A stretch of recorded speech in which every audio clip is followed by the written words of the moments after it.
des cartes rouges, noires, pique, cœur, trèfle, carreau, toutes différentes les unes des autres.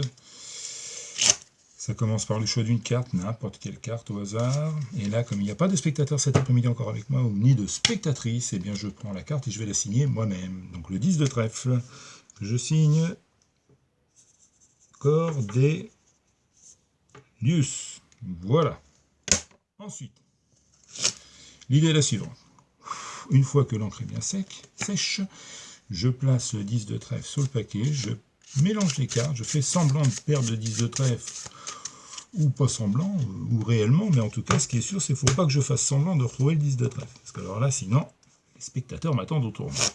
Une chose qui est sûre, c'est que je suis sûr que le 10 de trèfle se trouve entre le dessus du paquet et le dessous.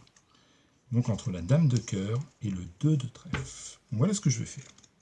Je vais mélanger les cartes, face en l'air et face en bas. D'accord? Voilà, c'est très simple.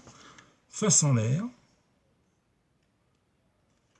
et face en bas. Voilà.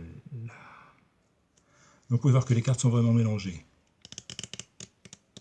Face en l'air et face en bas. Je vais tout doucement, regardez bien, les cartes s'enfoncent face en l'air et face en bas.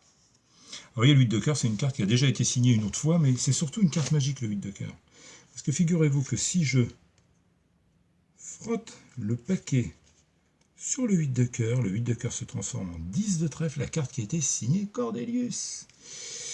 Bon, bien sûr, toutes les cartes signées par Cordelius sont des cartes magiques. Si je prends la carte que j'ai signée, bien sûr, si ça avait été signé par le spectateur, ce serait pareil. Je retourne le 10 de trèfle, je secoue au-dessus du jeu, et regardez, les cartes qui étaient face en l'air et face en bas sont maintenant toutes face en bas.